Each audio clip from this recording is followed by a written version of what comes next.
एक बार महाराजा विक्रमादित्य प्रायः अपने देश की आंतरिक दशा जानने के लिए वेश बदल कर पैदल घूमने जाया करते थे। एक दिन घूमते घूमते एक नगर पहुंचे। वहां का रास्ता उन्हें मालूम न था। राजा रास्ता पूछने के लिए किसी व्यक्ति की तलाश में आगे बढ़े। आगे उन्हें एक हवलदार सरकारी वर्दी पहने हुए दिखा। राजा ने उसके पास जाकर पूछा, महाशय, अमुक स्थान से जाने का रास्ता क्या है, कृपया बताइए। हवलदार ने अकड़ में आकर कहा, मूर्ख, तू देखता नहीं मैं हाकिम हूँ, मेरा काम रास्ता बताना नहीं है, चल हट, किसी दूसरे से पूछ। राजा ने नम्रता से पूछा, महोदय, यदि सरकारी आदमी भी किसी यात्री को रास्ता बता दे तो कोई हर्ज तो नहीं है।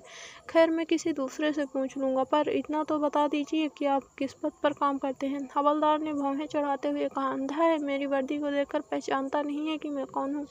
राजा ने कहा, शायद आप पुलिस के सिपाही हैं। उसने कहा, नहीं, उससे ऊंचा। तब क्या नायक है? नहीं, उससे भी ऊंचा। अच्छा, तो आप हवलदार हैं। हवलदार ने कहा, अब तू जान गया कि मैं कौन हूँ, पर यह तो बता, इतनी पूछताछ करने से तेरा क्या मतलब है और तू कौन है? राजा ने कहा, मैं भी सरकारी आदमी हूँ, सिपाही की ऐंठ कुछ कम हुई।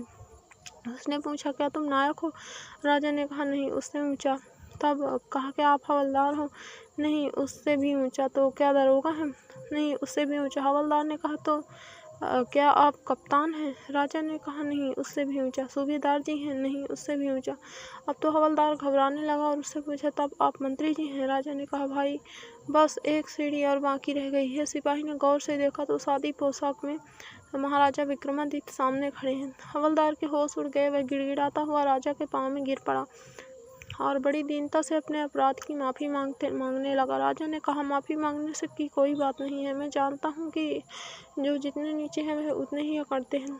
जब तुम बड़े बनोगे तो मेरी तरह तुम भी नम्रता का बर्ताव सीखोगे। जो जितना ही ऊंचा है वह उतना ही सहनशील एवं नम्र होता है, और तुम जितना नीच एवं ओछा होता है वह उतना ही ऐंठा रहता है। इसलिए कहा गया है, विद्या विवादाय धनम मदाय शक्ति परेशान परिपीडनाय खलस सधोर विपरीत में तत् ज्ञानाय दानाय च रक्षणाय। अर्थात दुष्ट व्यक्ति के पास विद्या हो तो वह विवाद करता है, धन हो तो घमंड करता है, और यदि शक्ति हो तो दूसरों को परेशान करता है। वहीं साधु प्रकृति का व्यक्ति विद्या ज्ञान देने में, धन दान देने में और शक्ति दूसरों की रक्षा करने में खर्च करता है।